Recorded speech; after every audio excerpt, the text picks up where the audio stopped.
yang membahas tentang nikahul musyrikat, hukum nikah wanita musyrik.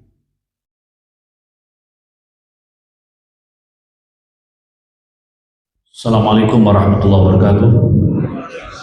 Innal hamdalillah nahmaduhu wa nasta'inuhu wa nastaghfiruh wa na'udzu billahi min shururi anfusina wa sayyiati a'malina, may yahdihillahu fala mudilla lahu wa may yudlil fala hadiya lahu, la syarika lahu, wa asyhadu anna Muhammadan 'abduhu wa rasuluh. Allahumma shalli 'ala sayyidina Muhammad wa 'ala alihi wa sahbihi wasallam. Hadirin hadirat rahimakumullah, alhamdulillah kita bersyukur kepada Allah Subhanahu wa taala atas segala nikmat-nikmatnya, nikmat iman dan Islam.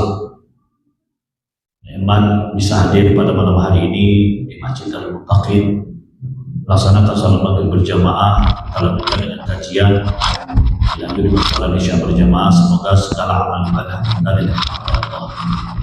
Hadirin,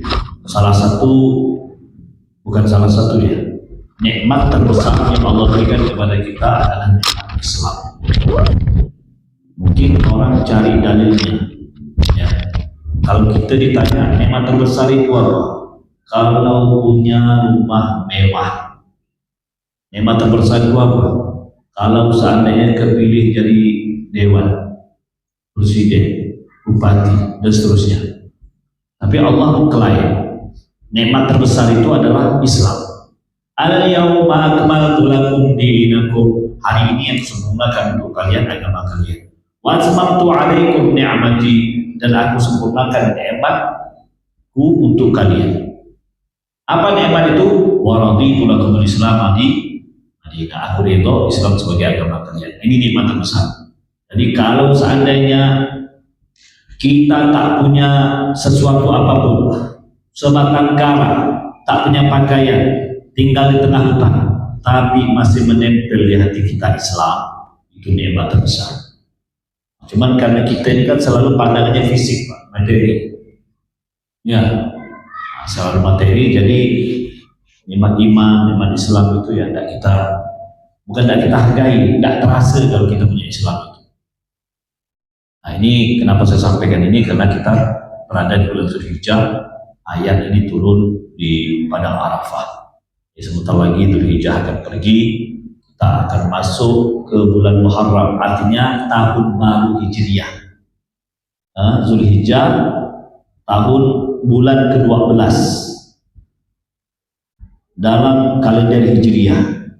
Selesai Dzulhijjah, masuklah ke Muharram, bulan pertama kalender Hijriah, artinya tahun baru Islam. Mudah-mudahan di tahun baru lebih baik daripada tahun sebelumnya. Tema kita malam hari ini Al-Muhadharah Ar-Rabi'ata Asyar, yaitu muhadharah pembahasan ke-14 di dalam Al-Quran, masih di surah Al-Baqarah, tapi ayat yang kita baca 221. Hadirin, ini ayatul ahkam ini diurut dari Al-Baqarah sampai An-Nas. Ini Imam Ali As-Sabuni, dia mengambil cuplikan-cuplikan ayat yang berkaitan dengan hukum syariat, hukum fikih. Jadi tidak semua ayat ditafsirkan, tidak semuanya alif lam mim wallahu a'lam muradi dzalikal kitabu la raiba fihi dan mutaqaddim. Jadi diambil cuplikan-cuplikan ayat yang ada kaitan dengan fikih, ya. Nah, ini sampai di ayat ke-221 yang membahas tentang nikahul musyrikat, hukum nikah wanita musyrik. Ya, kafir lah begitu ya. Karena kafir itu nanti ada dua, Pak. Ada yang musyrik, ada yang ahlul kitab. Yang ahlul kitab nanti, nah ini yang menjadi pembahasan kita. Yang ulama jumhur mengatakan boleh, tapi kalau mereka masih berpegangan kepada Injil, Taurat yang otentik. Pertanyaannya, masih adakah Injil, Taurat yang otentik sampai ini? Wallahu a'lam. Ya, itu nanti kita bahas. Intinya kalau musyrikat nggak boleh, haram hukumnya. A'udzubillahi minasyaitonir rajim. Wala tankihul musyrikati hatta yu'min. Wala amatun mu'minatun khairum min musyrikatin walau a'jabatkum. Janganlah kalian menikahi wanita-wanita musyrik hatta yu'min, sampai mereka itu beriman kepada Allah Subhanahu wa taala. Kalau mereka sudah beriman kepada Allah, silahkan dinikahi. Tapi kalau masih kafir musyrik, haram kata Allah. Jangan pula Bapak tanya, kenapa pula Pak Ustaz? Ya udah, kalau Allah bilang haram, haram. Tentunya ada sebabnya, Allah lebih tahu dalam urusan kita. Ya, sampai mereka itu beriman kepada Allah. Wala amatun mu'minatun khairum min musyrikatin walau a'jabatkum. Seorang budak perempuan itu lebih baik daripada wanita musyrik, walaupun dia cantik, kaya, rupawan. Ada yang bilang, kita nikahi dulu Pak Ustaz, nanti kita Islamkan. Iya, kalau dia ikut, kalau kau ini ikut. Ini cari dalil. Kita ni Pak terkadang cari pembenaran. Banyak orang bertanya sama kita, Pak Ustaz, hukumnya ini apa? Saya jawab tak mau terimanya. Tanya ada Ustaz lain. Ustaz, hukumnya ini apa? Dijawab Ustaz itu tak masuk akalnya. Tanya Ustaz ketiga. Kata Ustaz ketiga, oh boleh. Nah, ini baru Ustaz. Rupanya dia nak benarkan apa yang dia buat. Hadirin ya. Jadi gini, saya selalu pesan kepada kawan-kawan kita, kalau seandainya kau melakukan kesalahan menurut syariat dan bertepatan, hukum yang kau lakukan itu syubhat. Lebih kasarnya mungkin keharam. Kalau syubhat ini ada yang bilang boleh, ada yang bilang enggak, gitulah. Kalau haram udah jelas tak boleh. Jadi kalaupun udah terlanjur telanggar, bagaimana Anda menyikapi? Akui itu sebuah kesalahan. Tinggal kau minta ampun sama Allah. Kalaupun tak bisa kau hindari, kau ngomong sama Allah, ya Rabb, aku tahu ini salah, tapi aku belum bisa meninggalkannya. Kasih aku cara, kasih aku hidayah, kasih aku jalan keluar untuk meninggalkan pekerjaan ini. Nyambung Pak ya? Ini enggak, tanya Ustaz satu tak boleh, dua tak boleh, yang ketiga boleh. Nah, ini baru Ustaz yang tadi tak benar semua. Hadirin, mungkin Ustaz yang pertama yang bilang tak boleh itu dia menggunakan qaul mu'tamad. Qaul mu'tamad apa? Pendapat yang paling kuat. Sementara yang kedua ini dia menggunakan qaul yang toleransi. Nah, ada yang di para Pak tak ada yang toleransi sama sekali. Dia cari Ustaz yang bilang boleh. Nah, ini payah yang macam gini. Kalau sudah terlalu terlanggar, kau minta ampun sama Allah, kau akui di depan Allah, ya Rabb, aku tak sanggup meninggalkan ini, beri aku jalan keluar. Itu ya. Ini Pak contoh nih ya, contoh. Ini yang sering jadi perdebatan ini, yang ditanyakan sama saya, sama kita lah ya, Ustaz-Ustaz ini, kita terkadang bingung jawabnya. Ustaz, apa hukum musik? Terus yang kau tahu apa? Kata Ustaz itu tergantung alirannya Pak Ustaz. Kalau aliran Islami boleh. Kalau yang agak condong ke rock and roll itulah ya, apalagi jazz, apa dibilang? Kata Ustadz itu yang tak boleh. Kalau Islami boleh. Udah kau tahu, kenapa kau tanya lagi? Tapi Pak Ustadz, ada sebagian Ustadz lain mengatakan semuanya tak boleh. Dilihat dari alat musiknya. Kalau alat musiknya gendang, tembus, boleh. Tapi kalau alat listrik nggak boleh sama sekali. Nah, kalau kau tahu, kenapa kau tanya? Masalah saya suka main gitar Pak Ustaz. Nah, ini masalahnya. Kan bingung kita mau jawabnya Pak. Udah, al-mu'tamad, termasuk kitab Sulamul Taufik dan sebagainya, mengatakan nggak boleh. Lihat dari jenis alatnya. Jadi rata-rata alat listrik itu nggak boleh semua. Kalau itu boleh itu hanya gendang yang tembus, suling tembus, itu pun ada sebagian ulama mengatakan itu pun tak boleh. Tapi udahlah, ini mengatakan boleh yang gendang tadi. Kalau yang alat listrik nggak boleh. Nah, cuman kalau Ustadz yang satu tadi dia menggunakan kaul ulama, termasuk yang di Mesir dan sebagainya, karena di sana umum orang menggunakan gambus, menggunakan gitar. Nah, lihat aliran musiknya, kalau pakai gitar, pakai gambus, pakai organ, tapi Islami masih boleh. Tapi kalau alirannya bukan Islami, ini yang tak boleh. Gitu. Ini kan ada beberapa pendapat ini. Nah, jadi kalau Bapak bertanya, karena untuk melegalkan apa yang kita buat, ini payahnya. Ustadznya pun bingung nak jawabnya. Nanti kira-kira tepat sama dia, Ustadz sana yang salahkan. Nah, itu Ustadz belum jauh ngajinya. Ustadz pula disalahkan. Bukan belum jauh ngajinya, dia pakai yang mu'tamad. Macam contoh yang kemarin Pak. Ini saya pernah ditanya ini. Saya jawab apa adanya. Ustadz, apa hukumnya sholat di pesawat? Sholat wajib. Saya bilang, menurut Imam Syafi'i nggak apa-apa. Nggak boleh. Kecuali sholat sunnah. Tapi Pak Ustadz, MUI sudah mengatakan boleh. Ya udah, kenapa kau tanyakan saya? Kau pakailah kata MUI itu. Kita buka kan kitabnya. Nah ini. Nah, MUI itu menggunakan fatwa toleransi yang sudah menjadi amal bahwa masalah dan sebagainya. Karena saat ini sulit. Kalau tidak sholat di pesawat itu sulit. Kalau kita pakai madhab yang mu'tamad, berarti kan kita harus sholat wajib di pesawat, kemudian turun di pesawat, nanti baru diqadha. Sholat tadi namanya dihormatil waktu. Nah, selama para ulama MUI sudah melegalkan, Ustadz jangankan mengqadha yang ini, yang dulu-dulu ya tak diqadha aja. Kan berat ini, sulit. Nah, jadi pakai yang ini saja. Jadi jangan kita adu-adu lagi, Pak. Jadi kalau masalah furu'iyah itu masih ada kemungkinan untuk silang pendapat. Kecuali masalah usul. Ustaz, salat hukumnya apa? Wajib. Ada tak yang bilang sunnah ya? Dicari-cari pula salat waktu cari yang bilang sunnah. Kalau ini tak ada, ini masalah usul sudah ini. Nah, kalau masalah furu ada kemungkinan silang pendapat. Nah, kita sekarang bicara tentang nikah musyrikan. Jadi kalau nikah seorang musyrik dilarang oleh Allah Subhanahu wa taala menikahi perempuan musyrik.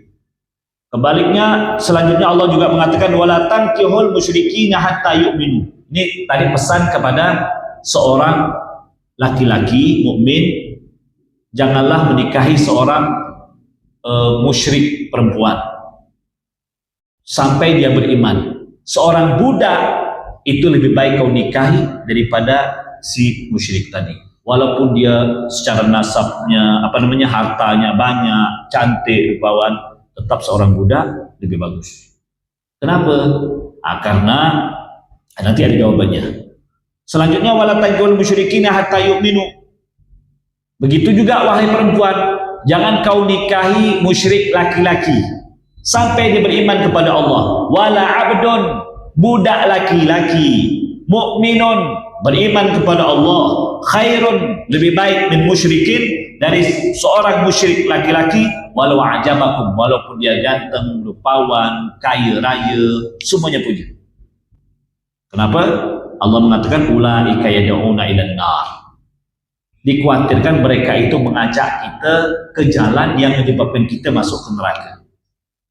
Ya, wallahu yad'u ilal jannah. Sedangkan Allah itu selalu menyeru untuk mencari jalan yang mengarah ke surga, wal maghfirah, dan ampunannya, wa yubayyinu ayatihi linnasi la'allahum yatadhakkarun. Nah, ini jawabannya. Jawabannya kenapa kita tak boleh menikahi musyrik, Pak Ustaz? Seorang perempuan tak boleh menikahi laki-laki musyrik. Seorang laki-laki tak boleh menikahi perempuan musyrikah. Jawabannya jelas. Dikhawatirkan kalau kita menikahi mereka, jadi merusak kita punya akidah.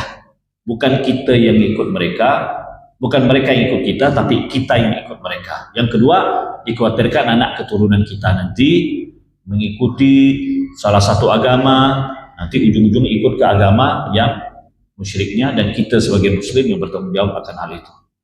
Nah, ini masalahnya.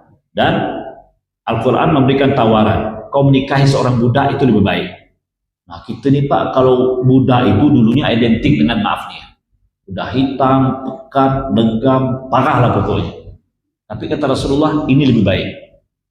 Nah, asbabun nuzul hadil ayah. Sebab turunnya ayat ini ada dua riwayat. Pertama, ada seorang sahabat yang bernama Ibnu Abi Murthid, ya, Al-Ghanawi, Mirsad Al-Ghanawi.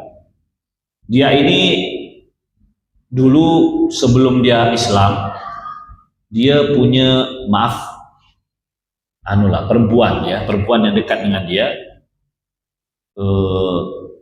Ketika dia masuk Islam, perempuan ini masih dalam kondisi kafir. Dan datanglah dia kepada Rasulullah SAW minta izin untuk menikahi perempuan tadi. Karena perempuan itu jujur Pak, rupawan, cantik jelita. Sayang rasanya untuk melepaskannya. Maka turunlah ayat ini. Kata Allah apa? Perempuan, seorang budak perempuan itu lebih baik bagimu kau nikahi daripada wanita tadi walaupun rupawan. Kalau kita digitukan zaman apa? Ya kita cinta mati sama dia, cinta berat sama dia kan. Tiba-tiba dia tak mau masuk Islam. Aku akan mau menikahimu, dibilang dengan syarat kau yang murtad. Bapak pilih mana? Tapi saya tak pernah diuji macam itu Pak Ustaz. Umpamanya nanti kena uji macam itu, kira-kira pilih yang mana? Tahan anak-anak kita dan sebagainya. Makanya dari awal-awal perhatikan pergaulan anak kita Pak. Jangan sampai mereka itu salah gaul dan sebagainya ya. Bahkan lebih ketat lagi. Allah mengatakan az-zaniyatu la yankihu illa zan. Seorang penzina perempuan tidak menikahinya kecuali seorang penzina laki-laki. Ini rambu-rambu dari Allah Subhanahu wa taala. Ini bukan hanya masalah agama. Masalah akhlak itu pun harus menjadi perhatian kita. Masalah akhlak. Apa kata Rasulullah? Nikahilah perempuan karena kecantikannya, karena keturunannya, karena hartanya, kemudian karena agamanya. Fadfar lidzatid din. Kau pilih agamanya, taribat siada, kau akan beruntung. Ini jelas. Ini padahal sesama agama Pak. Yang agamanya sama. Si laki-laki muslim, seorang perempuan muslimah, ini pun Allah masih kasih rambu-rambu. Makanya dari awal-awal ketika anak bujang Anda bawa seorang gadis ke rumah, tanya, ini perempuan benar nggak nih? Benar Pak, anak bapaknya. Dan masuk dia ini muslimah atau bukan muslimah Pak, tapi dia ini sholat atau enggak? Tanya dulu, sholat apa enggak? Sholat Pak, bapaknya sholat apa enggak? Itu saya tak tahu Pak. Ini kita nanya, dia sholat apa enggak? Perempuan suruh sholat, anak kita tak sholat. Ya sama tak pergi berarti, biarkan aja. Nah ini kita minta yang soleha, tapi anak kita belang kambing. Padahal rumusnya nggak susah Pak. Jadi saya dulu pernah ya ngisi di beberapa LDK. Jadi ada seorang mahasiswi nanya gini, Pak Ustadz kira-kira jodoh saya ini siapalah Pak Ustadz? Gimana lah tipenya? Kira-kira Bapak kalau ditanya macam itu jawabnya apa? Mungkin Bapak bilang kayak TPNT ini kayak saya lah. Kan tak mungkin seperti itu kan? Jadi kira-kira jawaban kita apa? Saya jawabannya sederhana Pak, bawakan ayat yang tadi. Jadi saya memberikan sebuah analogi. Saya mau tanya, wahai adik, kalau seandainya kita punya peliharaan kambing perempuan, kira-kira yang mendatanginya sapi atau kambing? Dibilang kambing Pak Ustadz, tak mungkin sapi. Bagus. Di rumah kita punya peliharaan sapi, kira-kira penjantannya laki-laki yang datang ke kandang ini laki-laki atau kambing? Sapi Pak Ustadz. Bagus. Artinya kalau kau wanita solehah, yang datang si soleh. Kalau kau wanita yang tak betul, yang datang juga tak betul. Jadi Pak, yang jadi masalah anak kita setiap hari dia nongkrong depan Facebook. Dia ketemu cowok di Facebook. Allahumma shalli ala sayyidina Muhammad. Memangnya salah Pak Ustaz? Enggak salah. Enggak salah. Tapi ini kan bicara level Pak. Bicara level. Kalau anak kita setiap hari nongkrong di korem terus, ya dapat cewek di korem. Tak mungkin di dalam mutakin. Makanya anak bapak suruh perempuan-perempuannya itu duduk di dalam mutakin sini. Biar dapat cowoknya di dalam mutakin. Tapi anak cewek saya tidak mau posat dalam mutakin. Kenapa? Dia bilang tua-tua. Makanya dibentuklah remajanya. Kalau dulu Pak, di zaman dulu, bukan zaman bukan zaman sekarang ini. Zaman kita dulu waktu, ini Bang Bustami ini kawan saya, Bang Dedi juga. Di era-era kita dulu Pak, waktu remaja-remaja itu, jadi kebanggaan kita itu jadi remaja masjid. Jadi remaja itu hanya dua, remaja masjid, remaja Karang Taruna, itu aja.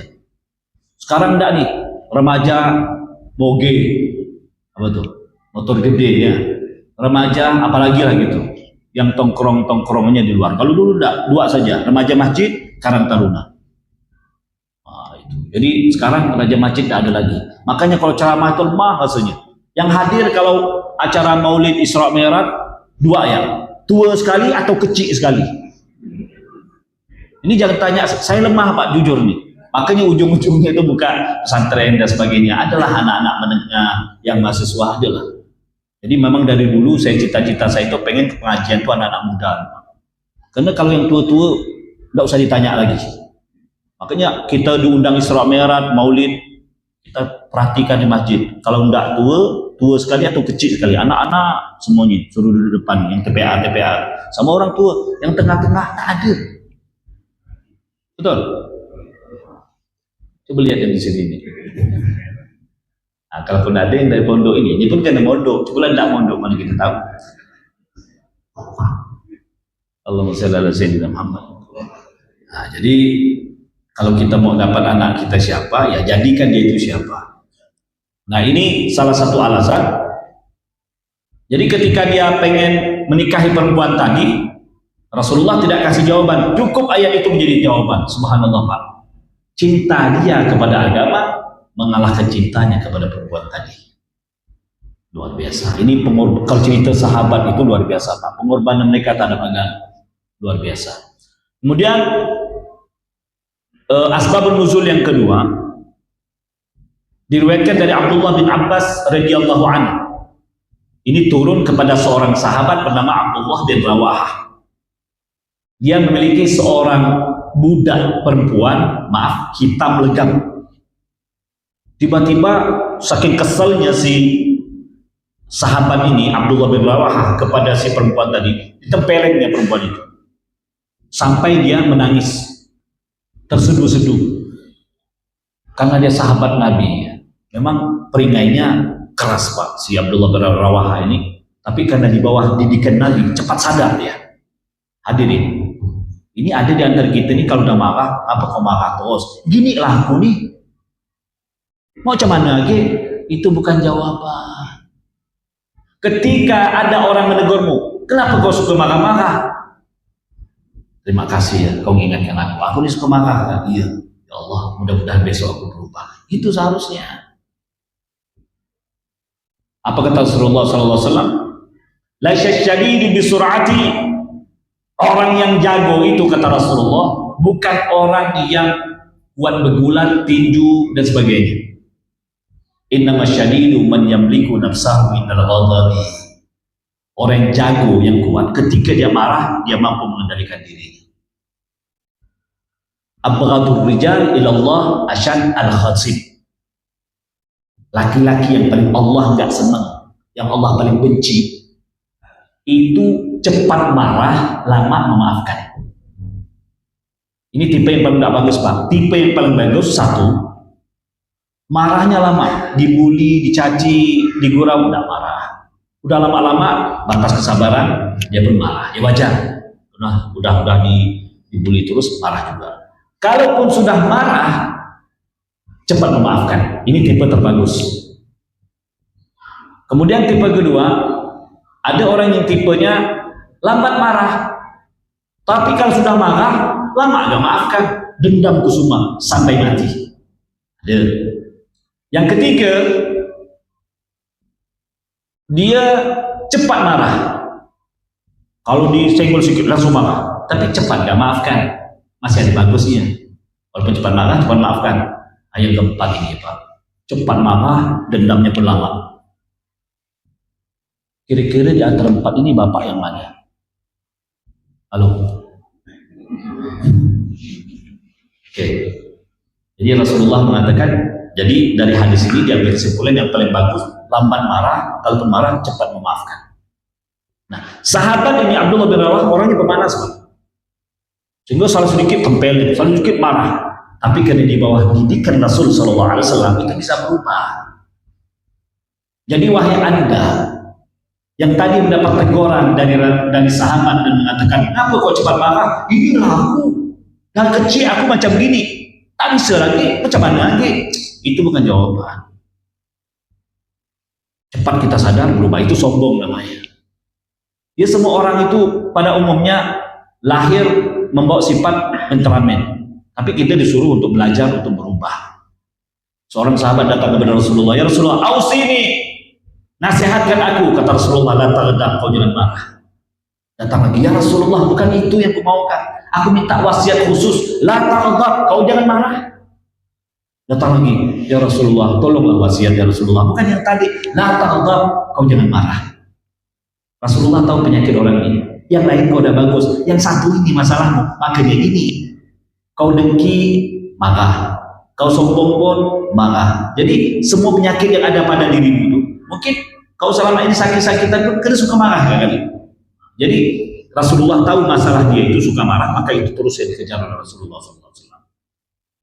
Jadi kembali ke Abdullah bin Rawaha, setelah ditempelingnya perempuan itu, karena dia memang pemanas, tapi dia kan di bawah didikan Rasulullah, dia cepat sadar, ya aku ini kan sudah belajar Rasulullah, malu kalau aku ini memelihara marah ini. Datanglah dia kepada Rasulullah dan mengatakan, ya Rasulullah, sambil dia menangis depan Rasulullah dan mengatakan, ya Rasulullah, aku melakukan kesalahan. Apa yang kau lakukan? Aku menempeleng budakku, budak perempuan, aku tempeleng dia. Ahiyatu sholli, apakah dia sholat? Naam ya Rasulullah. Hiya tasum, dia berpuasa? Bala ya Rasulullah. Betul. Akhirnya Rasulullah bertanya, dia budak muslimah? Iya ya Rasulullah. Apa kata Rasulullah? Lalu apa yang ingin kau lakukan? Demi Allah ya Rasulullah, aku akan memerdekakan dia. Sebagai imbalan atas marahku kepada dia, aku ampunkan dia dan aku merdekakan dia. Dan terakhir, apa kata dia? Dan aku akan menikahinya. Wah, ini hadiah terbaik ini. Aku akan menikahinya, dan turunlah ayat ini. Rasulullah, Allah mengatakan seorang budak perempuan itu lebih baik dari seorang musyrik, walaupun dia kaya raya, rupawan, cantik dan sebagainya.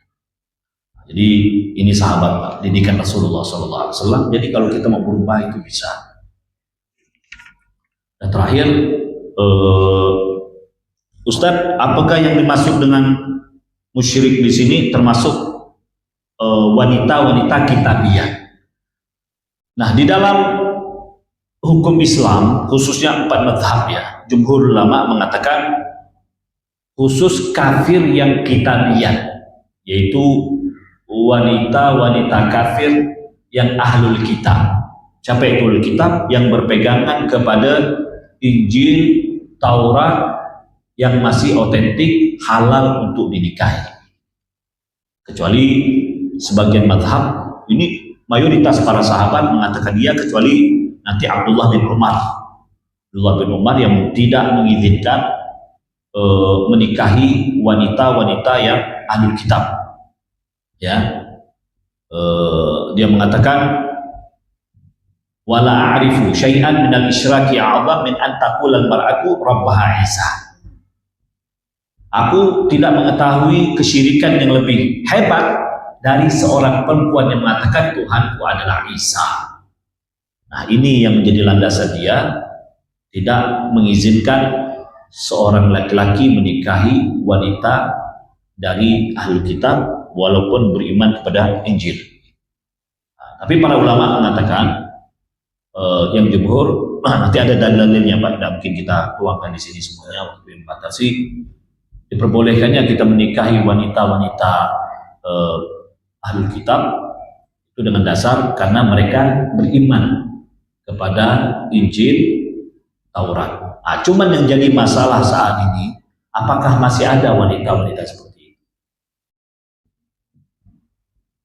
Injil otentik, Taurat otentik. Kalau Majusi jelas nggak boleh Pak ya. Majusi itu penyembah api, itu haram jelas. Itu jelas musyriknya. Kemudian ada lagi kafir yang menyembah berhala, jelas nggak bolehnya, seperti asbabun nuzul yang kita sebutkan di atas. Tinggal nanti kafir tapi yang beriman kepada Taurat dan Injil, mayoritas ulama mengatakan boleh. Cuma yang jadi masalah, apakah masih ada saat ini? Ustaz, ada itu Alkitab. Alkitab ini kan ada perjanjian lama, perjanjian baru. Itu apa namanya, akumulasi daripada Taurat dan Injil. Cuma ulama-ulama Islam mengatakan itu sudah tidak otentik lagi. Karena kitab-kitab itu sudah tidak otentik lagi, maka sebagian ulama kita mengatakan tetap nggak boleh. Ya, karena saat ini sudah tidak ada Injil dan Taurat yang otentik. Kalau seandainya masih ada, berarti hukum ini masih berlaku. Nah, itu saja kesimpulannya. Wallahu a'lam. Silakan kalau mau ada diskusikan yang berhubungan dengan materi atau di luar materi yang disampaikan hari ini. Silakan.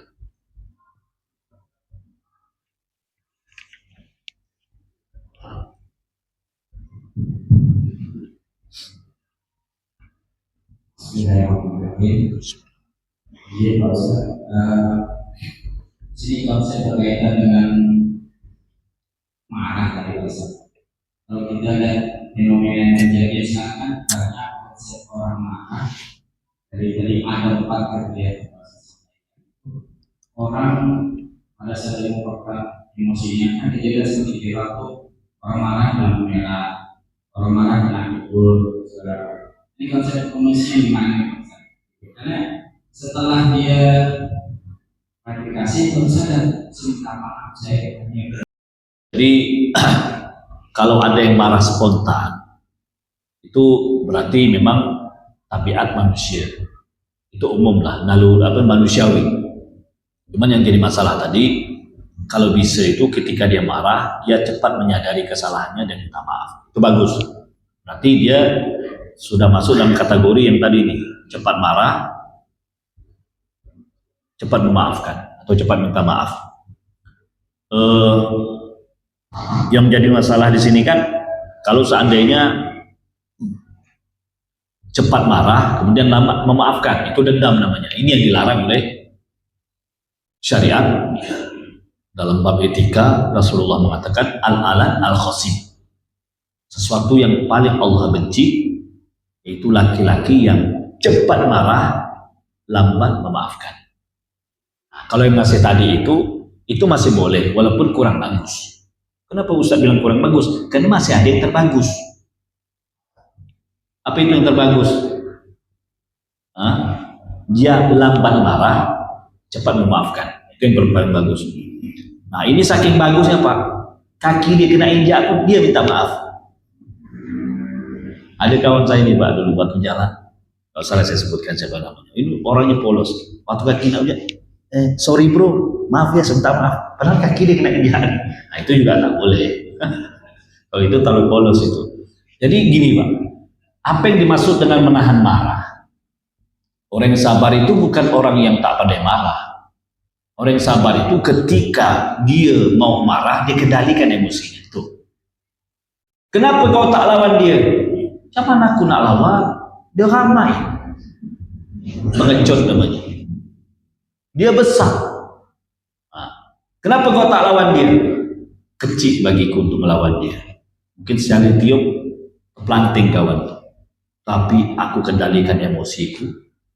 Karena Allah yang perintahkan, aku ingin jadi orang yang bertakwa. Beda Pak, orang tak marah kena pengecut. Dengan tak marah kena mengendalikan emosi, beda. Nah, saya mau tanya, Bapak ini tipe yang mana? Istri kau ngamuk-ngamuk, kenapa kau tak lawan? Ayah, sepatah gitu, udah patah gitu. Saya mau tanya nih, Anda ini sabar ke pengecut? Lalu, mungkin ada yang tahu jawabannya. Ini kita tidak tahu. Nah, yang dimaksud ayat di atas, hadis di atas, yaitu yang memang dia mampu mengendalikan emosi. Yang Allah mengatakan al-kadhiminal ghaidh. Ciri-ciri orang bertakwa kan ada 4. Salah satunya al-kadhiminal ghaidh, yang pandai mengendalikan emosi. Ini ciri orang bertakwa. Jadi bahkan para ulama mengatakan kan di surga itu ada 8 pintu surga kata Rasulullah. Dan Rasulullah tidak merinci apa saja pintu-pintu itu, yang disebutkan paling hanya 4. Ar-Rayyan, pintu sedekah dan sebagainya. Tapi ada satu nama yang disebutkan oleh para ulama yang bernama al-kadhiminal ghaidh, pintu khusus orang yang pandai mengendalikan emosi. Dia tak marah bukan karena takut, dia bisa marah tapi dikendalikan. Nah, ini contoh tadi nih, Abdullah bin Rawaha. Contoh Umar bin Khattab. Itu contoh-contoh orang yang semuanya pemanas, Pak. Pemanas, tapi dengan Islam, dengan bertemunya Rasulullah, dia pandai kendalikan emosi. Nah, kita pengen jadi macam ini, ya, yang pandai mengendalikan emosi. Bukan karena pengecut ya, bukan karena pengecut. Ada lagi? Bagaimana sikap negara dan ulama waktu dulu dengan kawin beda agama?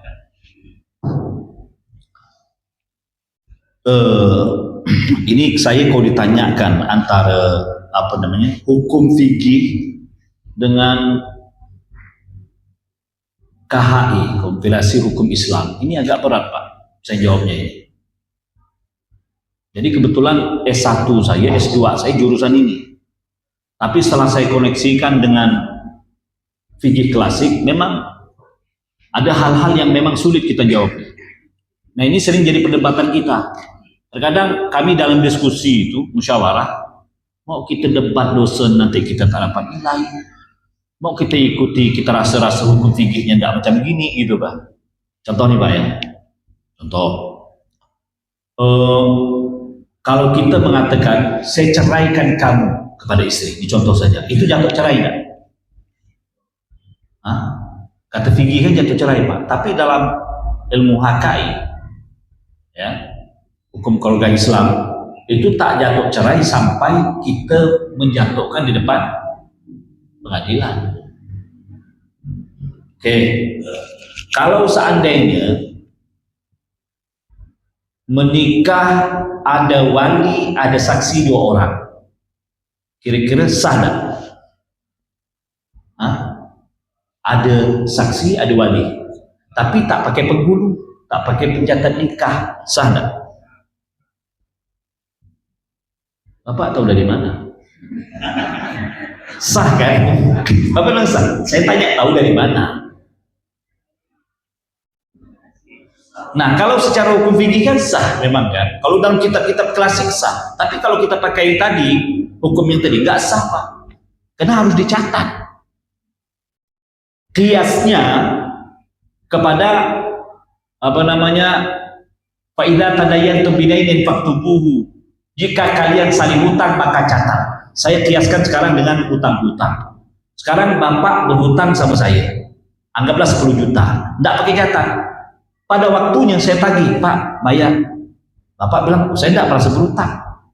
Saksi tak ada, catatan tak ada, cuma cerita. Gugur ya? Gugur kita ada. Hai Bapak marah, hanya Allah yang tahu. Ya urusan Allah, urusan nanti. Kita di dunia saat ini. Kenapa tidak dicatat? Allah suruh catat. Nah sekarang Pak, kalau terjadi yang tadi, tidak pakai catatan nikah, si laki-laki tadi kawin lagi, dapat anak ini dapat waris gak? Yang dari istri kedua, dapat waris gak? Dapat, kita ada.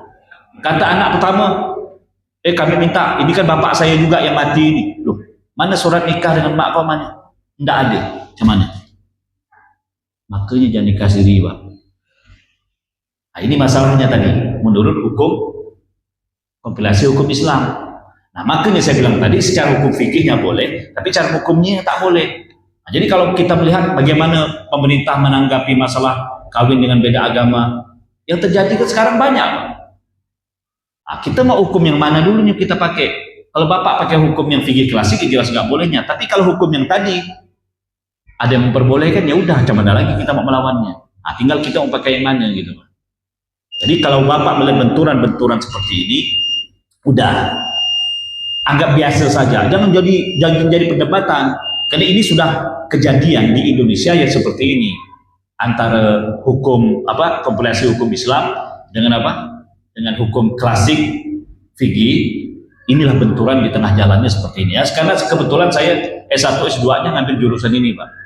Makanya saya sering berhadapan dengan hal-hal seperti ini. Kebetulan kita juga belajar fikih di pondok. Ketika dihadapkan dengan masalah ini, kita mau pakai yang mana? Allahuakbar. Jadi kalau Bapak ketemu yang macam gini, kasus-kasus, jangan diributkan, nyantai saja. Beda pendapat itu biasa. Jangan sampai kita nak betarik leher, sampai nak pening kepala mikiran omongan kawan tadi. Dia dengan pendapatnya, kita dengan pendapat kita. Selama itu masalah furu'iyah, ada kemungkinan silang berbeda pendapat ya. Wallahu a'lam. Subhanakallahumma bihamdika asyhadu an la ilaha illa anta astaghfiruka wa atubu ilaik. Assalamualaikum warahmatullahi wabarakatuh.